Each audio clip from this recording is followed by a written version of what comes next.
Okay, Cyril here. This is a tutorial on working in Adobe Bridge. There's a couple different versions out there depending on what you have, either Mac or PC. I'm showing this version today. This is on my laptop. This is the 2020 version, and the one on my iMac stationary 27-inch. It's a little different, but pretty much the same. First off, you want to make sure that you're in Output. That's most important.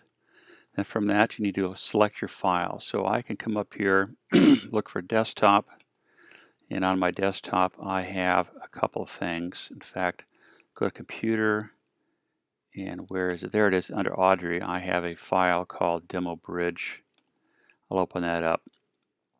First thing I need to do is click in this area and go Command All, and then I will drag them up into this zone on the canvas.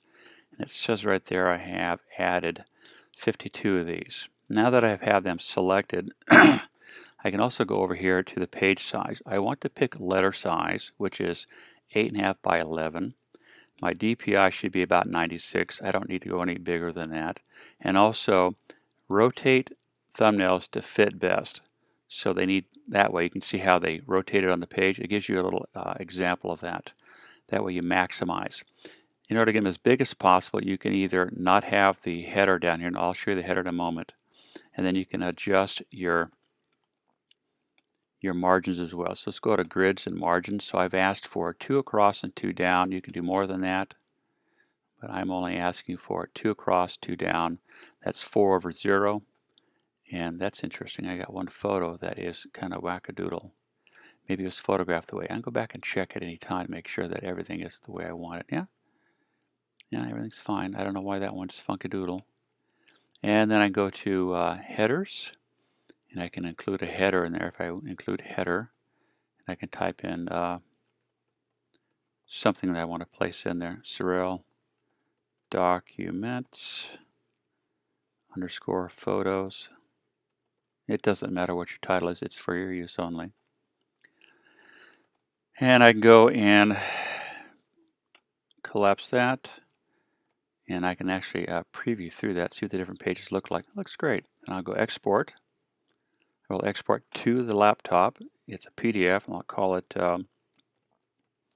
tact sheets _ Cyril, whatever name is going to work for you. And then I'll go OK, and then it will process. It's processing, processing. While it's processing, I'll go back and show you how to change the names. And here's the document. I can scale it down and look at the different images that I have available to me. Just pretty nice. You know, I can really go through and see. This has the original name that I listed on the sequential. What we can do if you want to change the name of the file, it's real simple. While you have them highlighted down here, you go back up to the view and you go to, I have to be in the program, there we go. Go back up to tools, a batch rename, and here's the current name, sequential imaging. So maybe I'll just rename those first project _ and then a numbering device that I'll start at 001.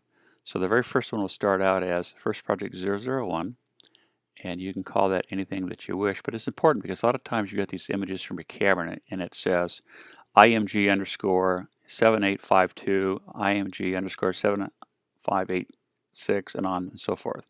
That means nothing. This will, once I've renamed them, will allow you to, and there they are, they've renamed them all. That will allow you to have a number that you could actually, a name that you can actually go in and do a search and find. And then I'll go export, as I did earlier. Oh, I have to drag them up here again. So I'll reset, then I'll drag these up here. And there they are. It says I've got 13 pages. Give it a name again. Helps if I spell it right. Photos for first project.